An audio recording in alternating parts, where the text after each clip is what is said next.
ഒരു സർക്കാർ ജോലി സ്വന്തമായിട്ടെന്ന് കരുതി എന്ത് തീരുമാനവും സ്വയം എടുക്കാവുന്നൊരു ചിന്ത ശാരദയുടെ മോൾക്കുണ്ടെങ്കിൽ അതിവിടെ ഈ തറവാട്ടിൽ വേണ്ട.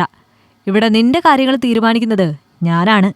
അനുസരിക്കുന്നത് ശാരദയുടെ മകളായ നീയും. ഇതുവരെയും അങ്ങനെയായിരുന്നു ഇവിടുത്തെ കാര്യങ്ങൾ നടന്നിരുന്നത്.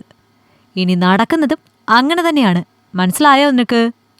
ചുറ്റും കൂടി നിൽക്കുന്ന ഒരു കൂട്ടം ആളുകൾക്കിടയിൽ രാജാവിനെ പോലെ ചാരു കസേരയിലിരുന്ന് വലിയമ്മാവൻ ദേഷ്യം തൊട്ടെടുക്കാവുന്നത്ര ചുവന്ന മുഖത്തോടെ പറയുന്നത് കേട്ടൊരു വിറയൽ പാഞ്ഞു ഗോപികയുടെ ശരീരത്തിലൂടെ. തനിക്ക് ചുറ്റും കൂടി നിൽക്കുന്ന ചെറിയമ്മാവന്മാരുടെയും അമ്മായിമാരുടെയും ഇളയമ്മയുടെയും മുഖത്തേക്ക് ഗോപികയുടെ നോട്ടം ചെന്നതും അത് പ്രതീക്ഷിച്ചെന്ന പോലെ അത്ര നേരവും അവളെ മാത്രം ശ്രദ്ധിച്ചു നിന്നവരെല്ലാം പെട്ടെന്ന് അവരുടെ നോട്ടം അവളിൽ നിന്ന് മാറ്റി.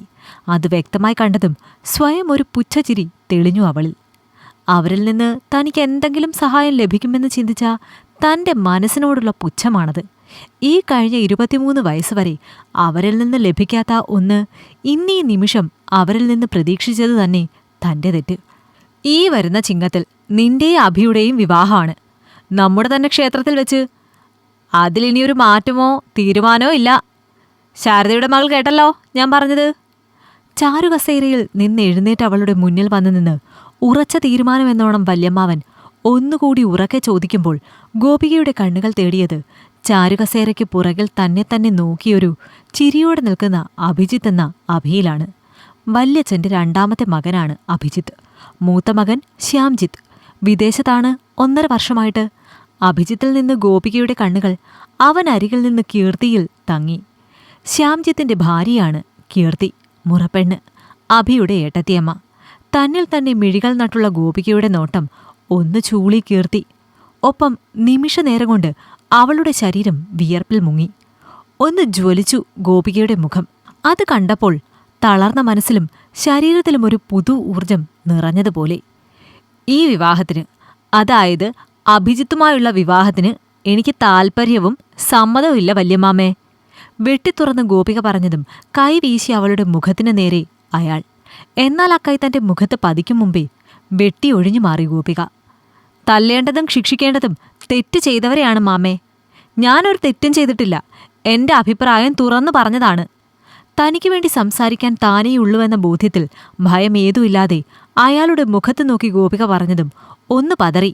വല്ലന്തൊടിയിൽ മാധവൻ എന്ന ഗോപികയുടെ വല്യമ്മാവൻ. അയാൾക്ക് നേരെ അവളുടെ ശബ്ദം ഉയരുന്നത് ആദ്യമായാണ്. അഭിക്ക് എന്ത് കുറവുണ്ടായിട്ടാണ് ഗോപികെ നീ അവനെ വേണ്ട എന്ന് പറയുന്നത്? അച്ഛനും അമ്മയും അപകടത്തിൽ മരിച്ചുപോയി നിന്നെ പെങ്ങളുടെ മകളായിട്ടല്ല സ്വന്തം മകളായിട്ടാണ് വളർത്തിയതേട്ടൻ.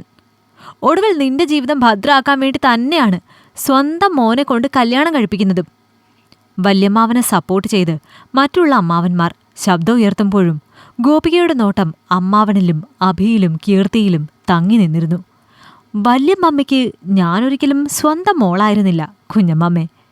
ശാരദയുടെ മകൾ മാത്രമാണ്, അന്നും ഇന്നും ഇപ്പോഴും. പിന്നെ അഭിയുടെ കുറവ് എന്താണെന്ന് എനിക്കറിയില്ല. പക്ഷെ കൂടുതലുള്ളത് കാമമെന്ന വികാരം മാത്രമാണ്. അതുകൊണ്ടാണല്ലോ സ്വന്തം ഏട്ടൻ്റെ ഭാര്യയെ തന്നെ കൂടെ കിടത്തിയത്. ദേഷ്യമാളുന്ന ശബ്ദത്തിൽ ഗോപിക പറഞ്ഞത് കേട്ടൊരു പകപ്പ് നിറഞ്ഞ അവിടെയാകെ. കേട്ടത് വിശ്വസിക്കാൻ കഴിയാതെ എല്ലാവരും ഞെട്ടി നിന്നതും അവൾക്ക് നേരെ കുതിച്ചെത്തി അഭിഷേക്. തോന്നിയാസം പറയുന്നോടി പിഴച്ചവളെ നീ?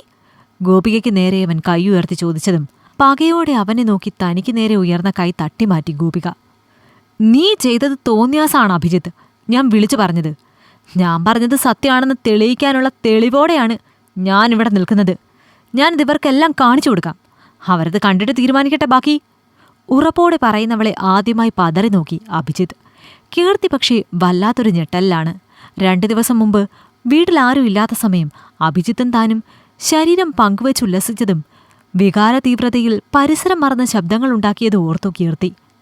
അന്നെല്ലാം കഴിഞ്ഞ് അവിടെ നിന്നിറങ്ങി ഉമ്മറത്ത് വന്നപ്പോൾ കണ്ടിരുന്നു തകർന്നതുപോലെ ഇരിക്കുന്ന ഗോപികയെ. ഒപ്പം പൂട്ടാൻ മറന്നുപോയ ഉമ്മറവാതിലും. നീ തെളിവ് കാണിക്കടി, നീ ചിലക്കാതെ. ആദ്യത്തെ പതറലൊന്നു കുറഞ്ഞതും അഭിമാനം സംരക്ഷിക്കാൻ എന്നതുപോലെ ചീറിയെടുത്തു അഭിജിത്ത് വീണ്ടും ഗോപികയ്ക്ക് നേരെ. 1 സെക്കൻഡ് അഭിജിത്തിനോട് പറഞ്ഞുകൊണ്ട് അവൻ അരികിൽ നിന്ന് മാറി ഗോപിക തൻ്റെ ബാഗ് തുറന്ന് ഫോൺ കയ്യിലേക്കെടുത്തതും കീർത്തി ഒരു പൊട്ടിക്കരച്ചിലോടെ ഗോപികയുടെ കാലുകളിലേക്ക് വീണിരുന്നു. കീർത്തി, ആരെയൊന്നും കാണിക്കണ്ട ഗോപികെ, തെറ്റുപറ്റിപ്പോയതാണ്. മാപ്പാക്കണം എല്ലാവരും.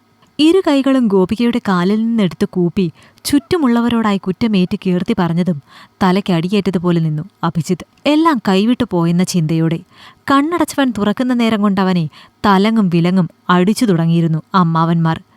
കീർത്തിയെ നിലത്തു നിന്നെടുത്തുയർത്തി അടിക്കുന്ന ഇളയമ്മയെ നോക്കി ഒരരികിലേക്ക് ഒതുങ്ങി ഗോപിക നിൽക്കുന്നേരം അഭിയും താനുമായുള്ള വഴിവിട്ട ബന്ധത്തിന്റെ കഥകൾ ഓരോന്നും അവിടെ കൂടി നിൽക്കുന്നവർക്ക് കേൾക്കാൻ പാകത്തിൽ കരഞ്ഞുറക്കെ പറയുന്നുണ്ട് കീർത്തിയും.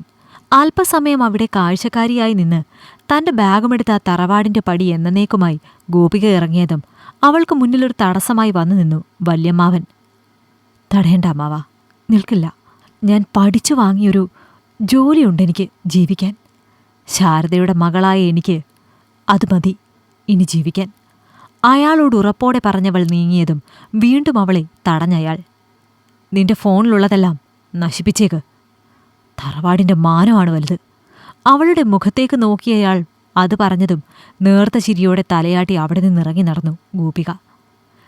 നിന്റെ കയ്യിൽ അഭിജിത്തിന്റെയും കീർത്തിയുടെയും വീഡിയോ, അവരുടെ ബന്ധം തെളിയിക്കാനുള്ള മറ്റെന്തെങ്കിലുമോ ഇല്ലല്ലോ ഗോപികെ. പിന്നെ എന്ത് ധൈര്യത്തിലാണീ നീ ഇങ്ങനെ തെളിവുണ്ടെന്ന് പറഞ്ഞ് ഫോണെടുത്തത്? അവരത് കാണണമെന്ന് പറഞ്ഞിരുന്നെങ്കിൽ പെട്ടുപോവില്ലായിരുന്നു നീ. തറവാട്ടിൽ നടന്ന കാര്യങ്ങളൊന്നൊഴിയാതെ ഗോപിക പറഞ്ഞത് കേട്ടവളെ പകപ്പോടെ നോക്കി കൂട്ടുകാരി നീതു ചോദിക്കുമ്പോഴും നിറഞ്ഞ ചിരിയാണ് ഗോപികയിൽ. അവർ തമ്മിലുള്ള ബന്ധം മോശമാണെന്നറിയാമെന്നല്ലാതെ അത് തെളിയിക്കാനൊന്നുമില്ല. നീ പറഞ്ഞതുപോലെ എൻ്റെ കയ്യിൽ. പക്ഷേ എൻ്റെ ഏറ്റവും വലിയ തെളിവ് കീർത്തിയായിരുന്നു. അവളിലെ ഭയമായിരുന്നു. അവളുടെ ഭയത്തെയാണ് ഞാൻ ആയുധമാക്കിയത്. അവളും അഭിയും തമ്മിൽ നടന്ന കാമകേളികൾ ഞാൻ മൊബൈലിൽ പിടിച്ചെന്ന അവളുടെ ഭയത്തെയാണ് നീതു ഞാൻ ഉപയോഗിച്ചത്. കാരണം വിജയിക്കേണ്ടത് എൻ്റെ മാത്രം ആവശ്യമായിരുന്നു. ജീവിതം എൻ്റെ മാത്രമാണ്. അത് തകരാതെ സംരക്ഷിക്കേണ്ടത് എൻ്റെ മാത്രം ഉത്തരവാദിത്തവും. നിറഞ്ഞ ആത്മവിശ്വാസത്തോടെ തെളിഞ്ഞ ചിരിയോടെ ഗോപിക പറയുമ്പോൾ അവളെ അഭിമാനത്തോടെ തന്നിലേക്ക് ചേർത്തണച്ച് അഭിനന്ദിച്ചു നീതു. ഒരു നല്ല സുഹൃത്തായി. നിങ്ങൾക്കിഷ്ടമായെങ്കിൽ ലൈക്ക് ചെയ്യൂ. നിങ്ങളുടെ അഭിപ്രായങ്ങൾ കമന്റായി രേഖപ്പെടുത്തൂ. കൂടുതൽ കഥകൾ കേൾക്കാൻ ഈ ചാനൽ സബ്സ്ക്രൈബ് ചെയ്യൂ.